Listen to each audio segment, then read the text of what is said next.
नमस्कार everyone, vermi composting series का ये सेकेंड वीडियो है और आज की इस वीडियो में हम डिस्कस करने वाले हैं कि वर्मी कंपोस्टिंग एक बेड तैयार करने के लिए क्या क्या बेसिक रिक्वायरमेंट्स हैं, क्या क्या छोटे छोटे उपकरण ज़रूरत पड़ता है, वर्मी जो कल्चर हम यूज़ करते हैं कौन से वो नस्ल का होना चाहिए, खाद को जो हम एक्सट्रैक्ट करते हैं उसको छानते कैसे हैं, कैसा मशीन उसमें यूज़ होता है। और इन सब चीज़ों के बारे में डिटेल में बात करने के लिए हमारे साथ है रमेश और रमना जी। तो चलिए हम डिस्कस करते हैं इन सब चीज़ों के बारे में डिटेल में। तो शर्मा जी, आपका हमारे इस चैनल में हार्दिक स्वागत। नमस्कार। नमस्कार। अच्छा शर्मा जी, जैसे किसान जब एक वर्मी बेड तैयार करता है तो उसके लिए सबसे बेसिक रिक्वायरमेंट्स क्या है, क्या क्या उसके पास में होने चाहिए? सबसे पहले जगह का चुनाव। सबसे पहले आता है कि जहां आप वर्मी कंपोस्ट बना रहे हो उस जगह का चुनाव। ओके। अगर छोटा किसान है, गरीब किसान है, तो उसको एक नहीं खेत में ही वर्मी कंपोस्ट बना लेना चाहिए। जो उसके घर खेत में उपलब्ध कचरा, गोबर, उन सबको मिक्स करके बेड बना करके उसमें केचुए छोड़ देना चाहिए। अगर किसान थोड़ी मेहनत कर सकता है तो उसके ऊपर बांस के बम्बू तान करके छाया कर सकता है, टापरी बना सकता है, जिसका बाजार से कोई चीज़ नहीं खरीदी जाए, ऐसी टापरी छाया कर सकता है और उसके नीचे वर्मी कंपोस्ट कर सकता है। अगर थोड़ा पैसा है किसान के पास तो और भी ज़्यादा पक्का निर्माण भी कर सकता है। और पैसा हो तो किसान एक नहीं अपना एक पोर्टेबल वर्मी बेड भी खरीद सकता है, जो 2-3-4 हज़ार की आती होगी, वो भी खरीद के उसके अंदर खाद बना सकता है। अच्छा शर्मा जी, जैसे अभी जैसे जगह का चुनाव है तो जगह है नहीं, किसान खेत में बना रहा है या कहीं किसी भी जगह बना रहा है तो जगह का चुनाव ऐसी जगह करना चाहिए जहाँ पानी नहीं भरता हो। थोड़ी जगह सतह से थोड़ी ऊंची होनी चाहिए जहाँ पानी बह के निकल जाए, स्टोर नहीं हो पानी। हाँ। पानी तो उसके ऊपर गिरे लेकिन बह के अपने खेत में निकल जाए, उस जगह से पानी बाहर निकल जाए। तो ऊंची जगह, थोड़ी सतह ऊंची होनी चाहिए, वो जगह उपयुक्त है। और इसमें सबसे पहले जगह का चुनाव, उसके बाद में किसान के पास गोबर, कचरा, जो भी अवशेष है उसको मिला करके किसान को बेड बनानी है। उसमें केचुआ छोड़ना है। केचुआ छोड़ने के बाद और उसमें कुछ औजारों की जरूरत पड़ता है। अभी आप अवशेष की बात कर रहे थे तो क्या क्या अवशेष होना चाहिए, क्या क्या अवशेष को हम मतलब इसमें डाल सकते हैं? घर खेत जैसे पत्तियां होती है, घर खेत में उपलब्ध पेड़ पौधों की पत्तियां, उसमें डंठल नहीं होना चाहिए। और जैसे फसल अवशेष पैरा भी है तो उसको भी काम ले सकते हैं। पहले तो उसको कवर करने के काम ले सकते हैं, बेड को कवर कर दो, फिर वो थोड़ा मुलायम हो जाए तो दूसरी बेड बनाओ तो उसके नीचे उसको दबा भी सकते हो, तो उसका भी वो केचुए खा के खाद बना देंगे। जो भी खेत में उपलब्ध है पैरा, सबसे बड़ी समस्या हमने तो एक नहीं, जितने भी आसपास के किसानों का पैरा इकट्ठा करके बेड़ों को कवर करवाते हैं और वो धीरे धीरे पानी देने से ऐसे सड़ने गलने लग जाते हैं, तो उसको भी केचुए खा के खाद बना देते हैं। तो पैरे कोई समस्या ही नहीं होती। हम तो कहे 20-30-40 एकड़ का जो भी हमारे आसपास के किसान हैं उनको जलाने नहीं देते, उनका पैरा इकट्ठा कर लेते हैं। पैरा इकट्ठा करके जैसे केचुए की बेड ओपनिंग बनाते हैं उसको कवर कर देते हैं। कवर कर देते हैं तो जैसे अपन पानी देते हैं, बरसात में तो पानी देने की ज़रूरत होती नहीं है। और जैसे हम पानी देते हैं तो पानी से एक नहीं उसके साथ धीरे धीरे गोबर ये उसके लगता ही रहता है। बेड पे अपन पानी डालेंगे तो वो गोबर के टच में होती है तो धीरे धीरे वो मुलायम हो जाती है, तो धीरे धीरे केचुआ ऊपर आके उसको खाने लग जाता है। दूसरी बेड बनते बनते आधे तो वैसे केचुआ खा देता है, दूसरी बेड बनाते हैं तो उसको बेड में मिक्स कर देते हैं। उसके अलावा एक कुछ औजारों की जरूरत पड़ती है, जैसे एक पंजा ये इस टाइप का पंजा एरेशन के लिए 15-20 दिन में, जैसे पूरे सर्किल में 2 बार बेड में पंजा, एरेशन के लिए पंजा, जो केचुआ अच्छी तरह मूवमेंट कर सके, ऐसा पंजा है। इसके बीच में ऐसा गैप होता है, इसमें केचुआ डैमेज नहीं होता।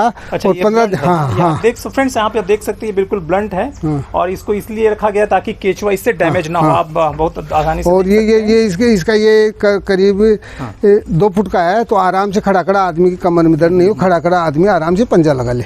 इसमें एक पंजे की जरूरत है, रापा की जरूरत है। हाँ, ये रापा भी हमारे पास अवेलेबल है। ये रापा जो गोबर को भरने के काम आता है, खाद को निकालने के काम आता है। दूसरा ये अपना घमेला है नहीं, इसमें गोबर डालने के काम आता है। ये इन चीज़ों की जरूरत है। इसके अलावा पाइप चाहिए, जो पानी देने के लिए पाइप चाहिए। हाँ, पाइप जो ये पानी देने के लिए पाइप की जरूरत, और कोई ज़रूरत है नहीं।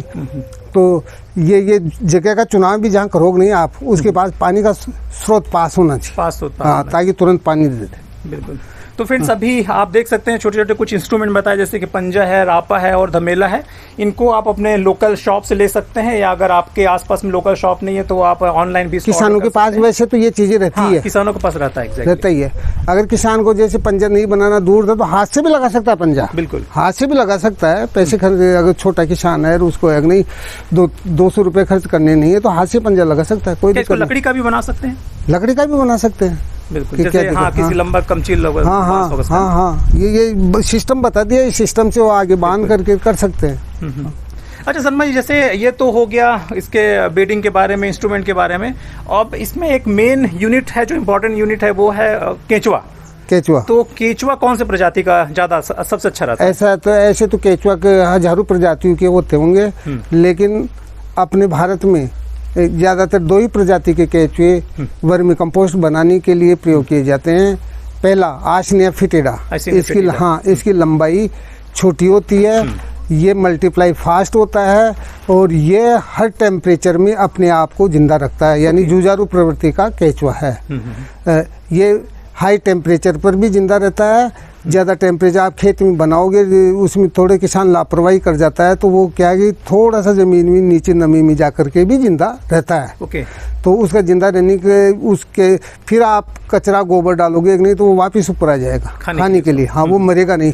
दूसरी प्रजाति है यूड्रेलिस यूजीनिया, ये लंबी प्रजाति का केंचुआ है, थोड़ा मोटा भी आता है। थोड़ा मोटा भी आता है, लेकिन ये ज़्यादा टेम्परेचर, लो टेम्परेचर सहन नहीं कर पाता है, तो ज़्यादातर आशनिया फिटेडा ही वर्मी कंपोस्ट बनाने के लिए उपयुक्त है। अच्छा शर्मा जी, जैसे अगर किसान को इसको लेना चाहे तो क्या रेट में लगभग मिलता होगा ये दोनों? ये तो है नहीं किसान के लिए, तो ऐसे प्राइवेट तो किसान के क्यों, ट्रांसपोर्टेशन जैसे गवर्नमेंट में सप्लाई करते हैं उसमें तो ट्रांसपोर्टेशन डेस्टिनेशन तक पहुंचाना पड़ता है, किसान के वहां तक पहुंचाना पड़ता है, उसमें किराया लेबर बहुत लग जाती है। ऐसे किसान के यहाँ तो डायरेक्ट किसान लेके जाता है, तो ये है नहीं, ये सब काट के सस्ता ही होता है किसान के लिए, बहुत ज़्यादा महंगा मतलब नहीं होता। और किसान जो छोटा किसान होता है उसके लिए तो वैसे ही दे दिया जाता है, 1-2 किलो केंचुए के लिए तो कौन पैसा लेता है।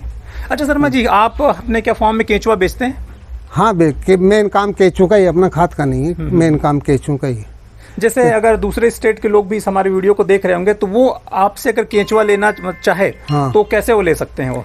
वो केंचुआ वो उसके एड्रेस पे हम भिजवा देते हैं, ट्रेन के द्वारा भिजवा देते हैं, ज़्यादा दूर हो तो फ्लाइट के द्वारा भिजवा देते हैं, ट्रक के द्वारा ज़्यादा क्वांटिटी हो ट्रकों में भिजवा देते हैं। उसका ट्रांसपोर्टेशन पैकिंग करने का तरीका ये सब अलग होता है, डिस्टेंस के हिसाब से पैकिंग किया जाता है।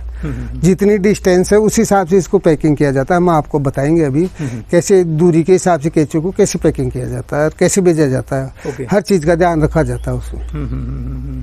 मतलब इसका मतलब ये कि इंडिया में चाहे किसी भी स्टेट ऐसे तो हजारों प्रजाति के केंचुए हैं जो वर्मी कंपोस्ट बनाने में जो केंचुआ काम आता है, उसके बारे में मैंने आपको बता ही दिया, क्योंकि ये ज़्यादातर ऑस्ट्रेलिया और अफ्रीका के जंगलों में पाया जाता है ये केंचुआ, और वहीं से इंडिया में लाया गया है, क्योंकि वहाँ के जंगलों में इतने घने जंगल है, वहाँ के कार्बनिक अवशेष, पेड़ पौधों की पत्तियाँ गिर गिर के थे लग जाता है, और वहाँ पर ज़्यादा टेम्परेचर बढ़ते ही बारिश भी हो जाती है, नमी रहती है, तो वहाँ ये कार्बनिक अवशेष खाते खाते धीरे धीरे उस एरिया में क्या पानी की भी कमी नहीं होती है।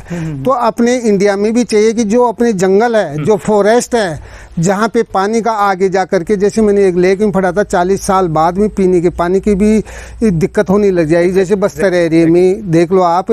तो मैं तो ये चाहता हूँ कि इस प्रजाति का केंचुआ अगर जहाँ अपने घने जंगल है वहाँ के जंगल में केंचुआ छोड़ दिया जाए, कुछ नहीं करना, आपको कुछ नहीं करना, सीधा जंगल में केंचुआ छोड़ दो और वो पेड़ पौधों की पत्तियां खा करके अपने आप खाद बनाता रहेगा। उससे क्या है कि इससे कई फायदे हैं। एक तो क्या है कि आपके जो पत्तियां है नहीं, जो पानी के साथ बह के निकल जाती है, तो वो तो एक तो उनको खा करके खाद बना देगा, एक ज़मीन को उपजाऊ बनाएगा। एक क्या है कि जैसे उसमें नमी की कमी रहेगी तो केंचुआ थोड़ा नीचे चले जाएगा, नमी वो जिंदा रहेगा, हाँ, तो नीचे चले जाएगा, फिर बारिश आएगी, थोड़ा पानी वानी गिरेगा तो फिर वो ऊपर आ जाएगा और अपना काम करेगा। तो जैसे ऊपर नीचे आएगा नहीं तो उसमें क्या है कि बरसात में पानी रिचार्ज होगा, आपका वाटर लेवल ही बढ़ेगा, 100% वाटर लेवल बढ़ेगा। अफ्रीका के जंगलों में इनमें कौन पानी डालता है इनके लिए? वहाँ कितनी क्वांटिटी में केंचुआ जो पूरे वर्ल्ड में आज, ऑस्ट्रेलिया के केंचुए पूरे वर्ल्ड में है आज जो वर्मी कंपोस्ट बना रहे हैं, तो वहाँ कौन पानी डालता है, कौन इनकी केयर करता है? इनकी ज़्यादा केयर करने की ज़रूरत नहीं है, ये अपने आप खुद की केयर करते हैं। आपको क्या करना है, घने जंगल में इनको छोड़ देना है। और वहाँ पेड़ पौधे नहीं, उनको आपको गोबर डालना नहीं, इनको आपको पानी डालना, बड़े पेड़ घने पेड़ों की छाया में नमी रहती है, ये अपने आप जिंदा रहेंगे। और अगर थोड़ा रहेगा नहीं भाई, ज़्यादा गर्मी के दिन में मई जून में थोड़ी दिक्कत होती है मई के महीने में, तो मई के महीने में ये क्या करेंगे, थोड़ा आप देखो ज़मीन के मतलब 1-2 इंच नीचे नमी रहती है, तो 1-2 इंच नीचे जा करके जिंदा रहेंगे और अपने अंडा वंडा जीवन यापन करते रहेंगे। जैसे बारिश आएगी नमी होगी फिर वापस ऊपर आ जाएंगे खाने के लिए। तो अपन को यहाँ छत्तीसगढ़ में चाहिए कि जंगल में ही केंचुआ छोड़ देना चाहिए। सबसे बढ़िया है कि फिर भी केंचुए की किसी को जरूरत पड़े जंगल से जाकर आसपास के किसान ले जा सकते हैं अपने आप ही, और पाल भी सकते हैं और खाती बना सकते हैं। और इसमें एक औजार आता है कि आपको वर्मी कंपोस्ट अगर किसी को बेचना है, अच्छी क्वालिटी का बेचना है, लेकिन लोग आजकल क्वालिटी देखते हैं, वैसे तो वर्मी कंपोस्ट निकाल करके आपको पक्के फरस का गोबर लेना है, कि पेड़ पौधों की पत्तियों में एग्नी डंठल नहीं होना चाहिए। वैसे तो एग्नी इसको छानने की ज़रूरत नहीं है, फिर भी आपको अगर इसको छानना भी पड़े तो छानने की मशीन आती है जो हम आपको दिखाएंगे, तो उसको आराम से वो अवेलेबल है, बहुत सस्ती आती है। तो ज़्यादा क्वांटिटी में बनाते हो आप खाद तो उस मशीन की ज़रूरत पड़ती है, वरना नहीं पड़ती।